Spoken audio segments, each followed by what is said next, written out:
3 months had passed since humanity's return to the galaxy, and everything had changed. The massive human dreadnought New Earth hung in space above Vithara Prime like a small moon, its presence a constant reminder of the new reality that governed galactic affairs. Captain Young, now serving as humanity's first official ambassador to the Galactic Federation, stood in the ship's vast conference room. Through the enormous windows, she could see the crystal spires of Vithara Prime glowing in the light of the system's twin stars. The terms of the new compact are simple. Young addressed the assembled Federation representatives. The Federation will maintain responsibility for galactic peace and justice, but humanity will serve as the final authority in matters involving genocide, planetary bombardment, or the systematic extermination of civilian populations. Ambassador Krek nodded his tentacles in acceptance. The Federation Council agrees to these terms. We have seen what happens when evil is allowed to spread unchecked. Fleet Commander Yule, who had once mocked human legends, now spoke with deep respect. Our combined fleets will work under human oversight. We pledge to respond swiftly to any threat against innocent populations. Elder Zephys smiled from his floating platform. The circle completes itself. The Watchers return not as conquerors, but as guardians of last resort. The agreement had not been reached easily. Many species had initially resisted the idea of human oversight, but events of the past months had proven the wisdom of accepting humanity's protection. The demonstration had come when pirates attacked a Corvan trade convoy in the Bellic sector. The convoy's distress signal reached human monitors before it reached Federation forces. Admiral Hyunwoo had dispatched a single destroyer to investigate. By the time Federation ships arrived, they found the pirates' entire fleet surrendering without having fired a shot. The human destroyer hadn't even needed to use weapons. The pirates had simply seen the ships approach and immediately broadcast their surrender. "Please don't hurt us," the pirate leader had begged over open channels. "We didn't know they were under human protection. We surrender completely." That incident had taught the galaxy an important lesson. Human military superiority was now such that violence itself was becoming obsolete. No criminal organization could hope to stand against humanity's technology, so most chose surrender over destruction. In the months that followed, crime rates across Federation space dropped to historic lows, not because human ships patrolled every system, but because everyone knew they could appear anywhere within minutes. Captain Deho, now promoted to Admiral of the First Human Fleet, reflected on these changes from the Bridge of Souls' Vengeance. His ship still bore the scars of humanity's first battle in 1,000 years, kept as reminders of what had brought them back to the stars. "Sir," Communications Officer Nari reported, "we're receiving the weekly crime statistics from Federation. Command?" "Let me guess," Deho said with a slight smile. "Another record low?" "Yes, sir. Piracy down 87%. Slave trading down 93%. Planetary raids have stopped completely." Weapons Officer Taman looked up from his console. "It's almost boring, sir. We haven't fired a shot in anger for 2 months." "That's exactly what we wanted, Taman," Deho replied. "A galaxy so peaceful that our weapons gathered dust." On Earth, President Minji addressed the human population from the Capitol building in New Seoul. The planet, hidden for a millennium, was now revealed as a technological wonder that defied galactic understanding. "My fellow humans," President Minji began, "our long isolation has ended. We return to the stars not as the conquerors we once were, but as protectors of the peace we helped create." The camera panned across Earth's orbital defenses, space stations and weapon platforms that could protect the planet from any conceivable threat. But they were also symbols of humanity's commitment to never again withdraw from galactic affairs. "We have learned from our past mistakes," President Minji continued. "We will not impose our will on other species unless they threaten innocent lives. We will not judge their governments unless they commit atrocities. We will not interfere unless the cost of inaction becomes too high to bear." The broadcast reached every human colony and monitoring station throughout the galaxy. After 1,000 years of watching from the shadows, humanity was finally free to live openly among the stars. But the most important changes were happening on worlds that had once lived in fear. On the former Nexus territories, now under Federation protection, children played in streets that had known only terror for generations. Commander Jinwoo toured these liberated worlds aboard the heavy cruiser Inchin's Pride. His reports back to Earth were filled with hope and healing. "The survivors are learning to trust again," he reported to Admiral Daeho. "They ask constantly if the humans will really stay this time. They remember the stories of our previous withdrawal." "Tell them we learned our lesson," Daeho replied. "Evil grows in the absence of good. We will not abandon the galaxy again." The conversation was interrupted by an urgent priority message from Federation Command. Captain Minho's face appeared on the communication screen, but instead of crisis, his expression showed excitement. "Admiral Daeho, we've received a remarkable communication. The hegemony of distant stars beyond the galactic rim has sent a diplomatic mission. They want to discuss joining the Federation under human protection." Daeho raised an eyebrow. "The hegemony? We haven't heard from them in centuries." According to their message, news of humanity's return has spread beyond Federation space. They say other species want to join a galaxy where innocent beings are protected by the legendary Guardians. It was a development nobody had anticipated. Word of humanity's power and justice was spreading to species that had never been part of Federation space. The galaxy was voluntarily reorganizing itself around the principle of human protection. Ambassador Yang received similar reports from multiple directions. The Spiral Coalition wanted to discuss defensive treaties. The Outer Ring Confederacy was asking about human monitoring stations. Even the mysterious Void Dwellers had sent messages of greeting. "Sir," Navigator Hayemi reported, "from Soul's Vengeance, long-range sensors are detecting multiple fleets approaching from outside Federation space. All are broadcasting diplomatic identification and requests for audience with human representatives." Admiral Daeho realized that humanity's return had triggered something unexpected. They had not simply resumed their old role as galactic police. They had become a beacon that drew peaceful species from across the known universe. "It seems," he said to his crew, "that our reputation has grown beyond our borders. Species we've never met want to join a galaxy protected by human justice." The implications were staggering. The galaxy was not just accepting human oversight, it was actively seeking human protection. The new compact was becoming the foundation for a larger, more peaceful interstellar community. 6 months later, the first Intergalactic Peace Conference convened aboard New Earth. Representatives from 47 different species groups attended, many from beyond the original Federation boundaries. President Minji opened the conference with words that would be remembered throughout history. "We gather today not to impose order through force, but to create peace through justice. Humanity offers its protection to all who seek it, and its friendship to all who honor the rights of innocent beings." The conference lasted 3 weeks and resulted in the Great Alliance, a voluntary association of species united under the principle that peace must be actively protected. Human technology would provide the strength, but all species would contribute to maintaining justice.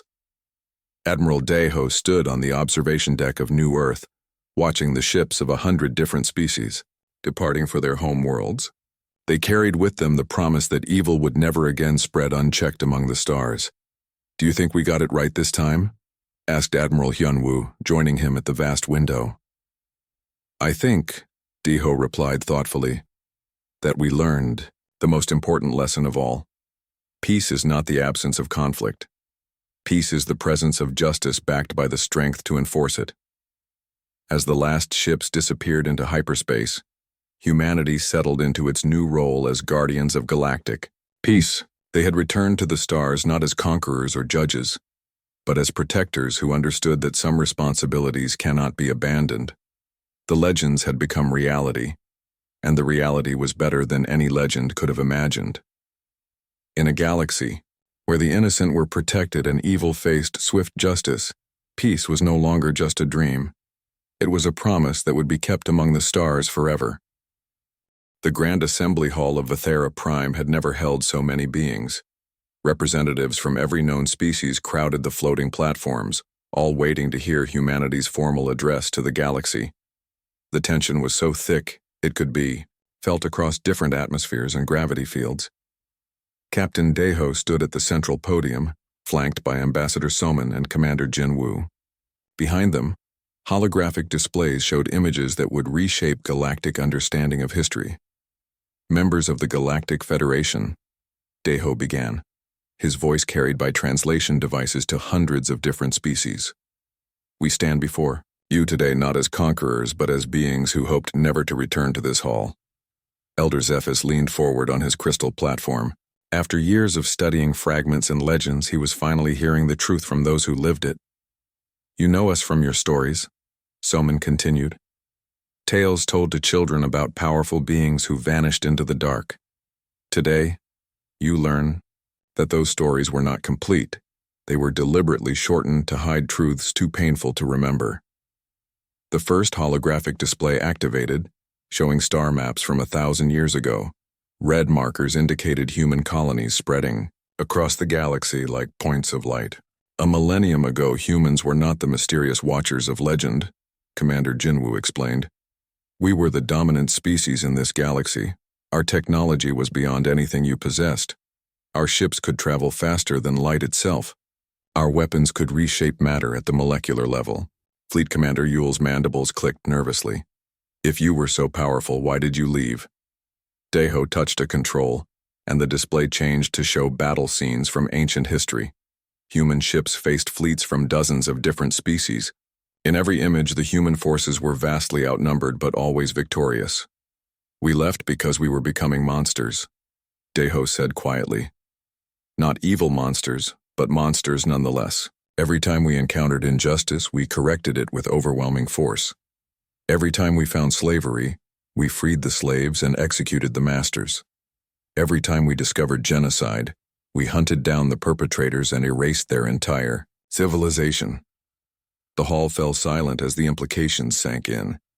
Ambassador Kreck's tentacles curled inward as he realized what human justice had meant in practice. We became the conscience of the galaxy, Soman continued.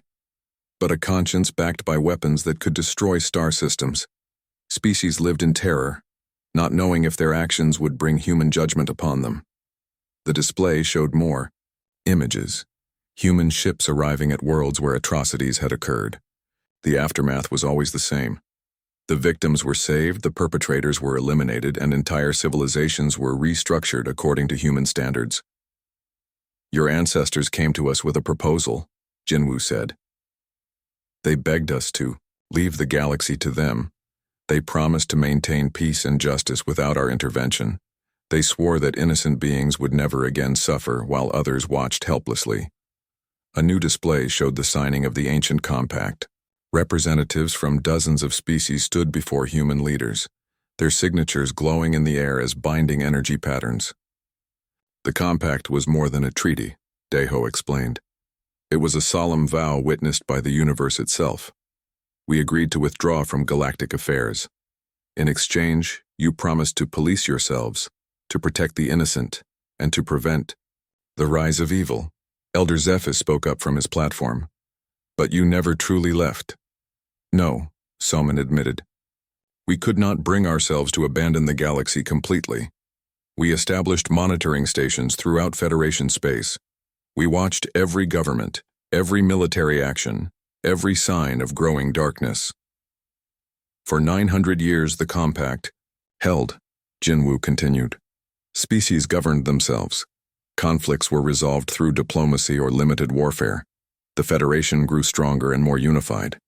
We began to hope that our withdrawal had been the right choice. The displays changed to show recent events. Nexus raids, destroyed colonies, and the systematic extermination campaigns that had shocked the galaxy. Then the Nexus Syndicate rose to power, Deho said, his voice growing cold. At first, they seemed like typical raiders, pirates seeking profit through violence. We monitored them but did not intervene, hoping the Federation would handle the threat. But they grew bolder, Soman added. They began targeting civilian populations specifically, not for resources or territory but to spread terror. They turned genocide into a weapon of psychological warfare. Commander Jinwoo activated new displays showing the attack on Kepler 442b. The images of orbital bombardment and civilian casualties brought gasps of horror from many species. When they attacked Kepler 442b, they crossed the line that could not be uncrossed, Jinwoo said firmly. Innocent families died while Federation forces were too far away to help. The compact was broken not by us, but by those who chose evil over peace. Fleet Commander Yule buzzed his wings anxiously. So you have returned to resume your role as Galactic Police? That decision has not been made, Deho replied. We offer the galaxy the same choice we offered 1,000 years ago. Accept human protection and live under our judgment, or prove that you can maintain peace and justice without us. The delegate from the Crystal Confederacy spoke up. What does human protection mean in practical terms? Soman gestured to the displays which now showed current human military capabilities, ships larger than space stations, weapons that could manipulate gravity and time, defensive systems that made Federation technology look primitive. It means no innocent being will ever again die while others watch helplessly, she said. It means swift and absolute justice for those who commit atrocities. It means peace maintained through overwhelming strength. And what does independence mean? Asked the representative from the Whisker Worlds. It means the Federation must prove it can police itself effectively, Jinwoo answered. It means developing the strength and will to stop the next Nexus Syndicate before innocent blood is spilled. It means accepting responsibility for galactic peace. Ambassador Krek rose from his platform. And if we choose independence but fail? Deho's expression grew grave. Then we will not simply destroy the next fleet of criminals. We will prevent such evil from ever arising again. We will reshape galactic civilization to ensure that atrocities become impossible. How? Elder Zephys asked. Though he suspected, he knew the answer. We will place human observers in every government, Soman explained. We will monitor every military action in real time. We will judge every decision that affects innocent lives. We will become the permanent conscience of the galaxy. The implications hung in the air like a sword. The choice was between freedom with the risk of failure or safety under permanent human oversight. You must understand, Deho said softly. We do not want to rule you. Ruling is a burden we hoped never to bear again. But we cannot watch innocents die while evil spreads among the stars. Commander Jinwoo stepped forward. The compact gave you 1,000 years to prove you could govern. Yourselves, some species succeeded admirably. Others, like the Nexus, proved that evil still finds ways to flourish. So we offer you a new compact, Soman announced. Demonstrate that you can prevent atrocities before they occur. Show us that you can protect the innocent without our intervention. Do this, and we will return to the shadows.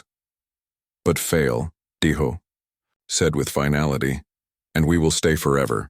We will ensure that peace is maintained even if we must watch every decision you make. The Great Hall buzzed with nervous conversation as species representatives considered their options. They had been given a choice, but it was a choice with only one acceptable answer. Elder Zephys stood slowly. When must we provide our answer? The choice must be made now, Jinwoo replied. Evil does not wait for convenient timing. Justice delayed is justice denied. As the representatives began to debate among themselves, Captain Deho looked out at the assembled species and wondered if they truly understood what was at stake. The galaxy stood at a crossroads, and the path they chose would determine whether freedom or safety would guide their future among the stars. The great crystal hall of Vithera Prime buzzed with nervous energy. Representatives from dozens of alien species filled the floating platforms that circled the center stage. Their voices created a symphony of clicks, hisses, and strange musical tones. Today's emergency meeting would decide the fate of the galaxy. Ambassador Krek of the Helix Empire stood at the center podium. His 8 tentacles shook as he spoke into the translation device. The fear in his voice was clear to everyone present. Fellow beings of the Federation, Krek began, his words translated into hundreds of languages. We face a crisis unlike any in our recorded history. The Nexus Syndicate grows bolder each day. They attack peaceful worlds and enslave entire populations. Our combined fleets cannot match their new plasma weapons. Fleet Commander Yule of the Corvin Collective rose from his platform. His insect-like wings buzzed with irritation. We know this already, Krek. Tell us something new. Give us a solution, not more problems. Krek's tentacles curled inward. There might be a solution, but you will think me mad for suggesting it. He paused, looking around the vast hall. The ancient texts speak of a species called humans. They were said to be the greatest warriors the galaxy has ever known. Laughter erupted from several platforms. Commander Yule's mandibles clicked in amusement. Fairy tales, Krek? You bring us children's stories when we need real weapons? Listen to me. Krek's voice boomed through the hall. The stories say humans were different from us. They could show mercy to their enemies, then destroy entire fleets without hesitation. They built ships that could bend space itself. They fought with technology we still cannot understand. An elderly Vitharan named Zephys slowly rose from the scholar section. His crystal-like skin gleamed under the hall's lights. Ambassador Krek speaks truth, though he may not know how much truth. All eyes turned to the ancient being. Zephys had been alive for over 3,000 years. His memory was considered one of the most reliable in the galaxy. Continue, honored Zephys, Krek said with respect. 5 years ago, my research team found wreckage in the void sector. The metal was unlike anything we had seen. The energy readings were impossible according to our science, but most strange were the symbols carved into the hull pieces. Zephys activated a holographic display. Strange markings appeared in the air above the assembly. They looked simple, yet somehow powerful. These symbols matched descriptions from the oldest human legends. The texts say humans marked their ships with these signs. They called them letters, and together they formed words of power. Commander Yule buzzed his wings again. Even if this is true, where are these humans now? If they were so powerful, why did they disappear? The legends say they made a choice, Krek replied. When the younger species asked for peace, humans agreed to leave. They signed something called the Ancient Compact. They promised to go away and never return as long as the galaxy remained at peace. Convenient, Yule muttered. They left just when we needed them most. Zephys shook his crystal head. You misunderstand. The legends say they did not truly leave. They said humans would watch from the shadows. If great evil returned to the galaxy, so would they. A small furry delegate from the Whisker Worlds squeaked up from her platform. But how could they watch us? We have sensors everywhere. We would detect any ships. Human technology was said to be beyond our understanding, Zephys explained. They could hide their ships in ways we cannot imagine. They could travel between stars faster than light itself. If the legends are true, they might be watching us right now. The hall fell silent. The idea that an unknown species might be observing them made everyone uncomfortable. Ambassador Krek stepped forward again. There is more. The legends say humans had one weakness, if you can call it that. They could not ignore suffering. When innocent beings were hurt, humans would appear to help them. The Nexus Syndicate has been attacking peaceful colonies. If humans still exist, they would not allow this to continue. So what do you suggest? Asked the delegate from the Crystal Confederacy. That we send messages into space asking for help from beings that might not exist? No, Krek said firmly. I suggest we prepare for the possibility that they do exist, and that they might return very soon. Commander Yule stood up, his patience finally gone. This is madness. We are discussing fairy tales while real enemies threaten our worlds. I will not waste more time on children's stories. As Yule prepared to leave, alarms began blaring throughout the Crystal Hall. Emergency lights flashed red across all platforms. A communications officer rushed to Krek's podium. Ambassador, we have received a distress signal from the Kepler 442b mining colony. They report Nexus ships in orbit. The message cuts off during orbital bombardment. The hall erupted in shocked voices. Kepler 442b was deep in Federation space. The Nexus had never attacked so far from their territory. How many ships? Krek demanded. Unknown, sir. The signal was lost too quickly. but preliminary scans suggest a full battle fleet. Zephys looked up at the emergency lights with his ancient eyes. The pattern begins, he whispered. Innocent blood is spilled in Federation space. If the legends are true, the Watchers will know. Commander Yule hesitated at the exit. Despite his skepticism, something about Zephys's words made his insect skin crawl. Sir, the communications officer continued. Federation Command requests immediate deployment of available fleets to investigate. Krek nodded grimly. Tell them we will send ships, but I fear we may be too late to save anyone. As delegates began filing out to return to their ships, Zephys remained in his seat. He stared at the holographic symbols still floating in the air. The ancient markings seemed to glow brighter as the emergency lights pulsed. Old One, Krek approached the scholar. Do you really believe they are out there? Zephys touched one of the floating symbols with a crystal finger. I have studied the evidence for decades, Ambassador. The technology we found was real. The energy signatures were impossible, yet they existed. And there is one more thing I have not told the Council. What is that? The wreckage we found was not ancient. Based on metal decay analysis, those ship pieces were destroyed less than 50 years ago. Someone has been building ships with human technology in recent times. Krek's tentacles went rigid with shock. You mean they never left? I mean, Zephys said slowly, that we are about to discover if legends can become reality. The Nexus has just committed an act of war against innocence. If humans are watching, they will not remain hidden much longer. Above them, the emergency. Lights continued to flash, and somewhere in the darkness between stars, sensors that had been silent for 1,000 years began to activate. Warmaster Gorvac stared at the 3 small ships floating between his massive fleet and the Federation vessels. His tactical officer reported energy readings that made no sense, but Gorvac was not easily impressed. 3 tiny ships against my entire fleet? Gorvac laughed. These humans, if they truly exist, have forgotten how to count. On the bridge of Soul's Vengeance, Captain Deho stood calmly before his main display. The Nexus fleet was arranging itself in attack formation, confident in their overwhelming numbers. Sir, Navigator Hyemi reported, the Nexus ships are moving to surround us. They're trying to cut off our escape routes. Let them, Deho replied. They still think in terms of retreat and escape. They don't understand what they're facing. Communications. Officer Nari looked up from her station. Captain, the Federation ship is trying to contact us again. Put them through. Captain Minho's voice came through the speakers, filled with concern.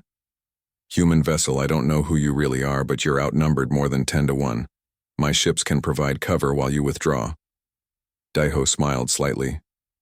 Captain Minho, your concern is appreciated but unnecessary. We are not here to retreat. We are here to deliver justice. Justice? Against 37 battle cruisers? That's suicide. Captain, Deho said patiently, your species has forgotten much about humans. We do not start fights we cannot finish. Before Minho could respond, Warmaster Gorvac's voice interrupted on the emergency frequency. Enough talking. Unknown ships, you have 10 seconds to identify yourselves and surrender, or you will be destroyed along with the Federation cowards. Deho looked around his bridge at his crew. These men and women had trained for this moment their entire lives. Their ancestors had withdrawn from the galaxy to give peace a chance. But peace could only exist when those who broke it faced consequences. Nari, open a channel to the Nexus fleet. All frequencies. Channel open, sir. Deho's voice carried across space to every ship in both fleets. Warmaster Gorvac of the Nexus Syndicate, you have committed genocide against innocent civilians. You have broken the ancient compact that has kept peace in this galaxy for 1,000 years. In the name of all those who died on Kepler 442b, you are hereby sentenced to death. Gorvac's laughter echoed across the communication channels. Sentenced by who? 3 little ships? I have plasma cannons that can melt planets. My shields can withstand the firepower of entire fleets. What can you possibly do to me? We can show you why your ancestors told stories about us in the dark, Daiho replied calmly. Taemin, You may fire when ready. Weapons Officer Taman looked down at his targeting display. Every Nexus ship was marked with red indicators.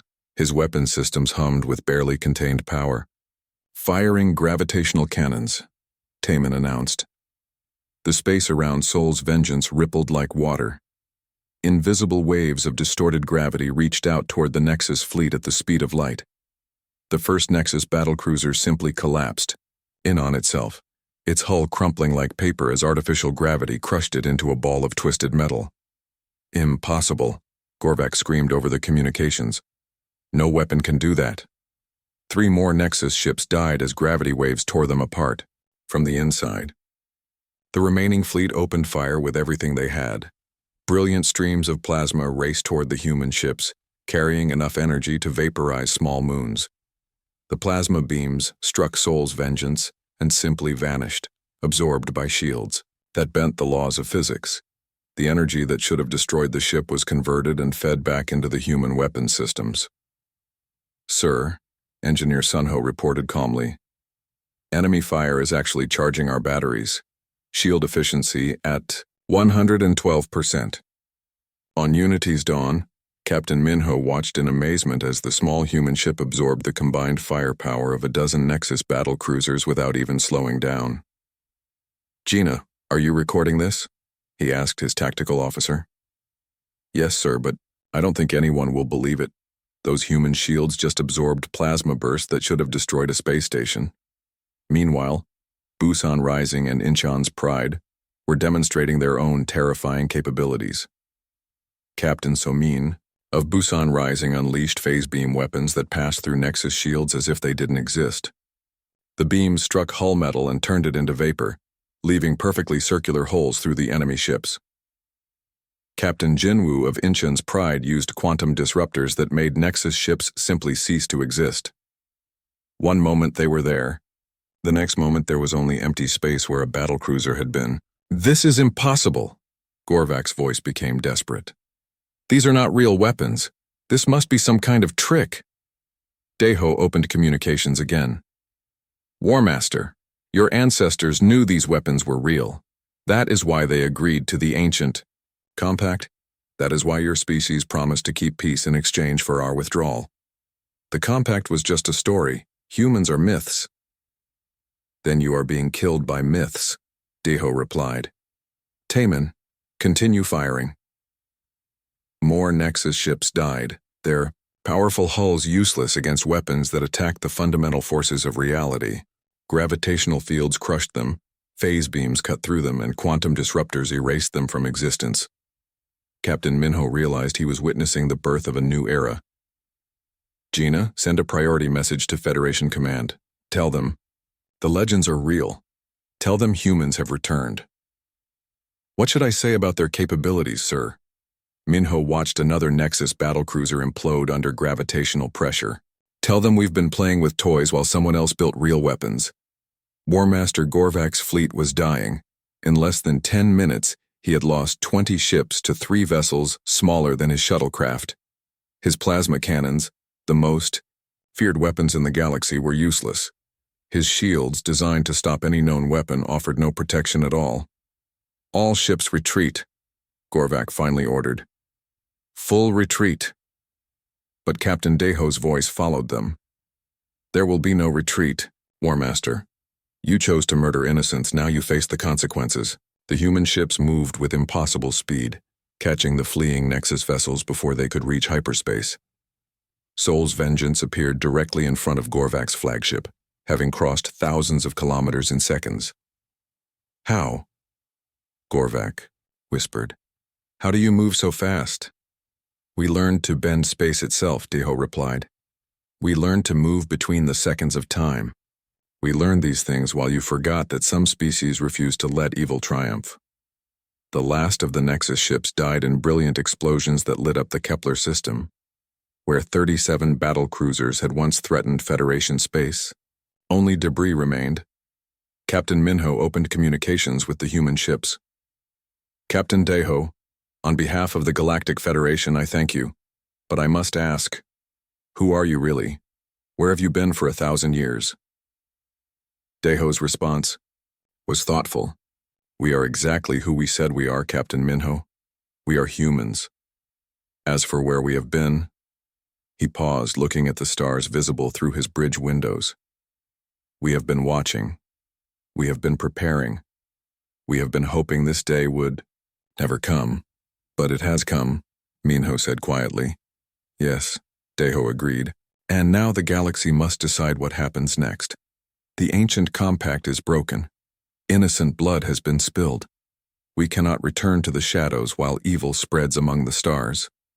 As the 3 human ships held position among the debris of the Nexus fleet, Captain Minho realized that everything had changed. The legends were real, and they carried weapons that could reshape the galaxy.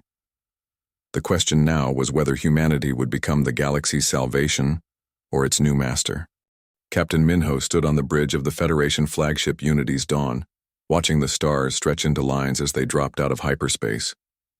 The Kepler 442b system appeared on the main screen, but something was terribly wrong. Where a thriving mining colony should have been, only debris floated in space. "Report," Minho ordered his tactical officer. Lieutenant Gina bent over her console, her face pale. "Sir, I'm reading massive energy residue from orbital bombardment. The colony's main platform is gone. Life signs are..." She paused, checking her readings again. "No life signs detected, Captain." Minho clenched his fists. They were too late. The Nexus had destroyed an entire civilian population before Federation forces could arrive. "Sir," called Communications Officer Taesung from his station, "I'm picking up some strange readings from the outer asteroid field. Energy signatures that don't match any known technology." "Nexus ships?" Minho asked, hoping for a chance at revenge. "No, sir. These readings are different. The signatures are unlike anything in our databases." Lieutenant Gina looked up from her station with confusion. "Captain, I'm getting similar readings. 3 objects moving through the asteroid field. They're small, maybe frigate-sized, but their energy output is enormous." "Put them on screen," Minho commanded. The main display shifted to show the asteroid field surrounding the system. At first, nothing was visible except floating rocks and ice.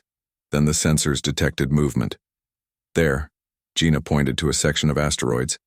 "Computer enhancement shows something moving, but it keeps fading in and out of our sensors." Deep in the asteroid field, Captain Deho stood on the bridge of Sol's Vengeance, watching the Federation ships through his advanced stealth systems. His ship, along with Busan Rising and Incheon's Pride, had been monitoring the Kepler system for 3 days. "The Federation fleet has arrived," reported Navigator Hayami from her station. 3 heavy cruisers and several destroyers." "Too late to save anyone," Weapons Officer Taeman said grimly. "The Nexus finished their work 12 hours ago." Captain Deho studied the tactical display showing the destroyed colony. Men, women, and children had lived there. Families who had never hurt anyone. The Nexus had killed them all just to send a message to the Federation. "Sir," Communications Officer Nari spoke quietly, "should we make contact with the Federation ships?" Deho was silent for a long moment. For over 1,000 years, humans had remained hidden, watching the galaxy from the shadows. They had honored the ancient compact, staying away while the younger species governed themselves.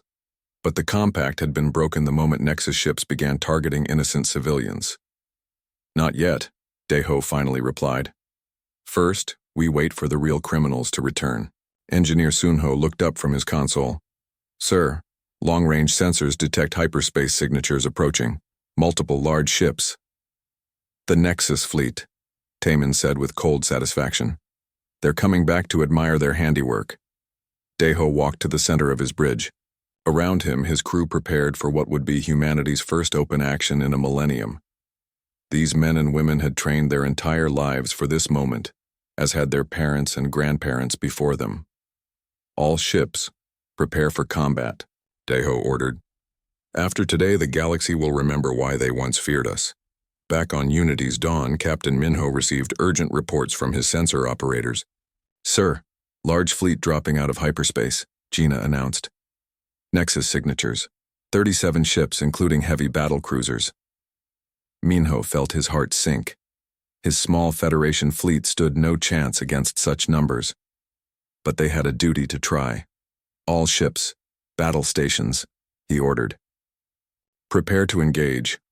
Sir, Taesung called out, the Nexus fleet is hailing us. Put them through.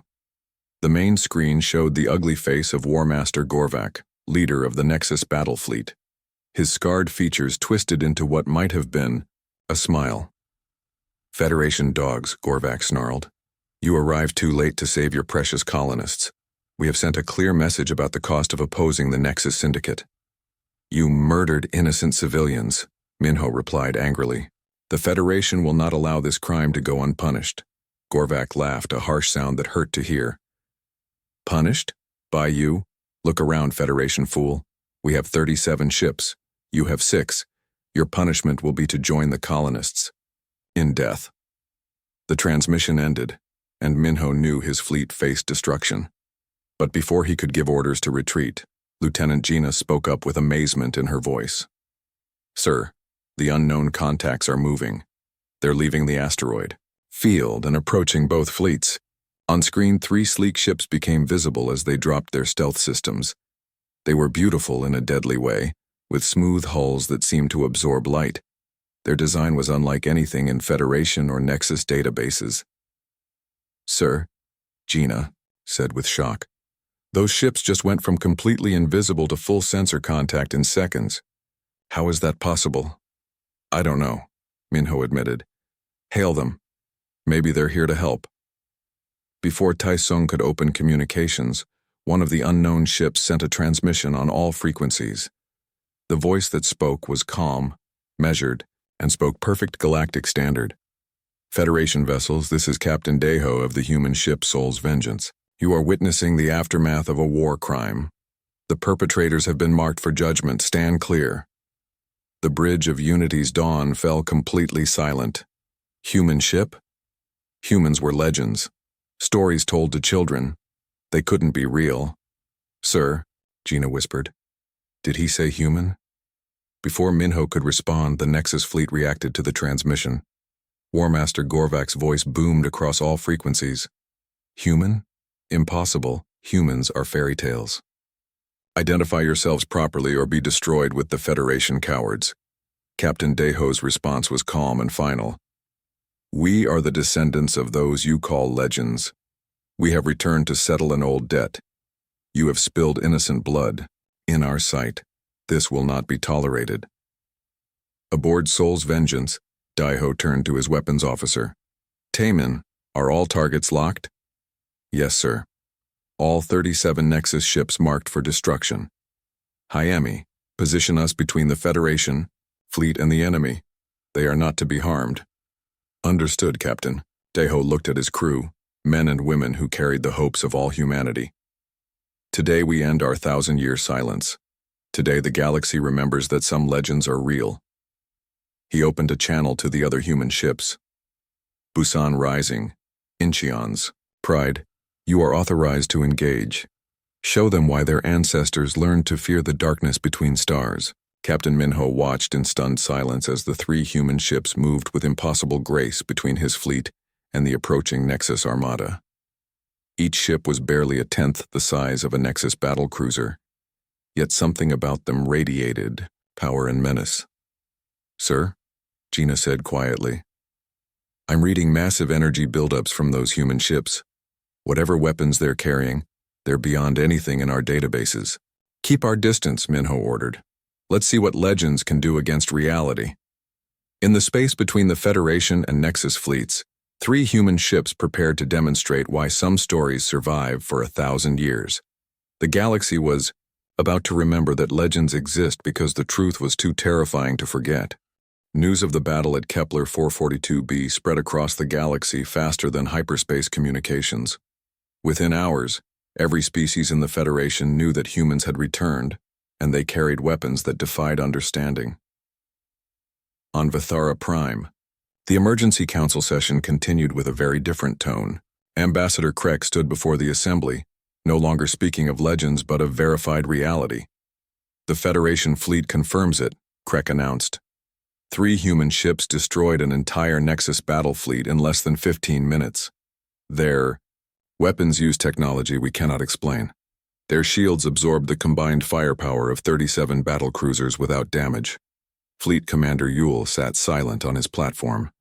The insect leader who had mocked human legends now faced the truth that his species had forgotten, why they once feared the darkness between stars. "What do the humans want?" asked the delegate from the Crystal Confederacy. "Have they made any demands?" Craig consulted his reports. Captain Deho of Soul's Vengeance requested a meeting with Federation representatives. He says there are things we need to discuss about the ancient compact. Elder Zephys rose slowly from the scholar section. "The compact," he said thoughtfully. "I have spent years studying the fragments of that ancient treaty. If humans are truly returning, we must understand what it means." Meanwhile, on the research station Harmony, Captain Minho waited nervously in the main conference room. Through the large windows, he could see the 3 human ships holding position nearby. They looked deceptively peaceful, but he had witnessed their terrible power. The conference room doors opened and 3 humans entered. Captain Minho felt a strange sensation seeing them for the first time. They looked almost exactly like the species described in ancient texts, bipedal, with hair covering their heads and eyes that seemed to hold both kindness and deadly purpose. Captain Deho led the group, followed by a woman introduced as Ambassador Soman and a stern-looking man called Commander Jinwoo.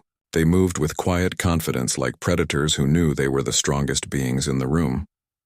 "Captain Minho," Deho said, extending his hand in the ancient human greeting. "Thank you for agreeing to this meeting."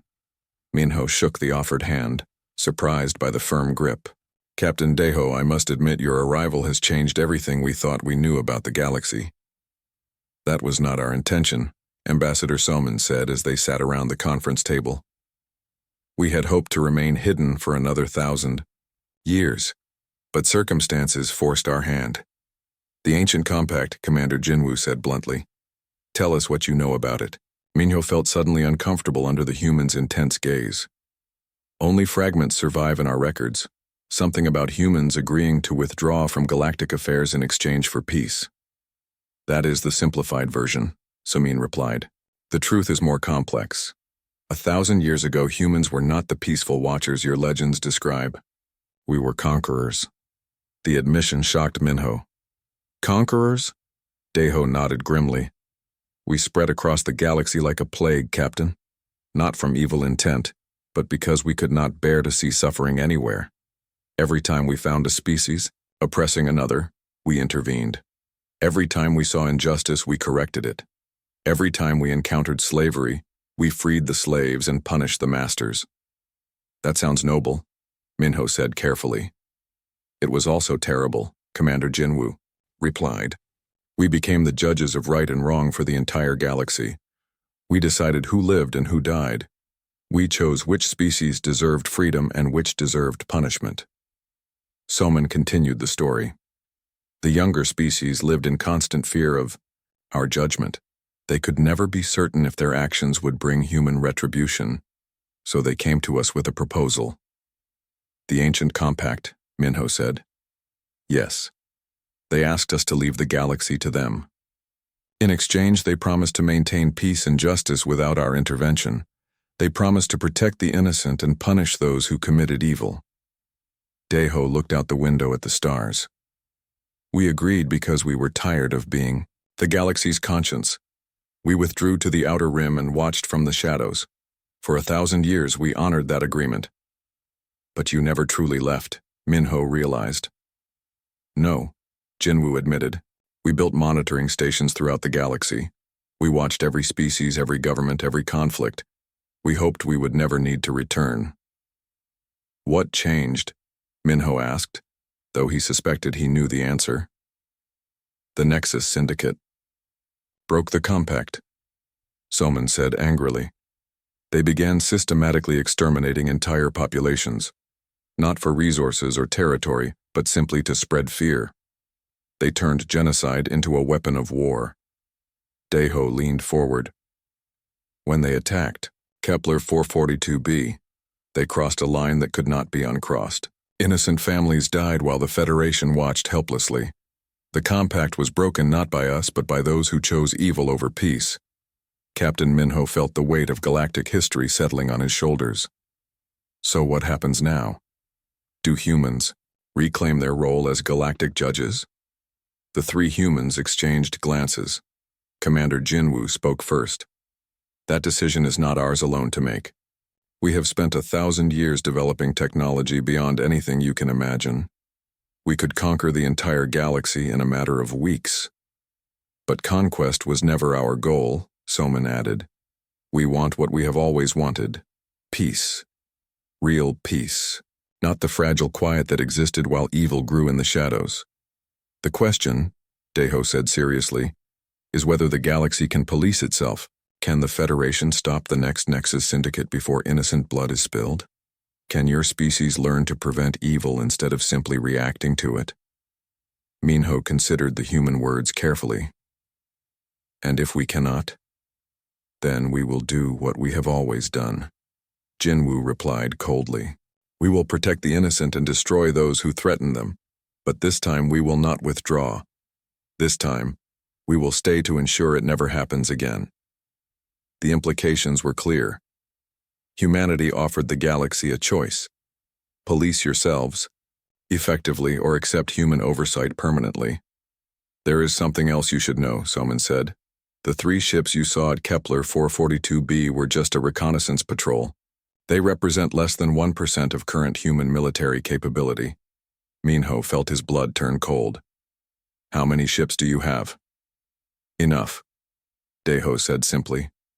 We spent 1,000 years preparing for the possibility that we might need to return. We built weapons that make our demonstration at Kepler look like a child's toy. We developed technology that could reshape the fundamental forces of the universe. We could make stars burn brighter or snuff them out entirely, Jinwoo added matter-of-factly. We could move planets from one system to another. We could accelerate the evolution of entire species or halt it completely. But we choose not to. Use such power, Soman said quickly. We learned long ago that absolute power corrupts absolutely. That is why we withdrew in the first place. Deho stood and walked to the window. Captain Minho, we are going to meet with your Federation Council. We will offer them the same choice we offered their ancestors 1,000 years ago. Accept human protection and live under our judgment, or prove that you can maintain peace and justice without us. And if we choose independence but fail? Minho asked. Deho turned back to face him. Then next time we will not simply destroy a Nexus fleet. We will prevent such evil from ever arising again. We will reshape galactic civilization to ensure that innocent beings never again die, while others watch helplessly. Commander Jinwoo stood as well. The compact is broken, Captain. A new age begins now. The only question is whether it will be an age of enforced peace under human authority, or an age of self-determined justice under Federation law. Choose wisely, Ambassador Soman said, as the humans prepared to leave. Because this time, we will not withdraw. This time, we will stay, to see that the choice is honored. As the 3 humans left the conference room, Captain Minho stared out at their ships and realized the galaxy stood at a crossroads. In one direction lay independence and the risk of future atrocities. In the other direction lay safety under the protection of beings who could remake reality itself. Neither choice would be easy, but the decision could not be delayed. Humanity had returned to the galaxy, and this time they would not be ignored.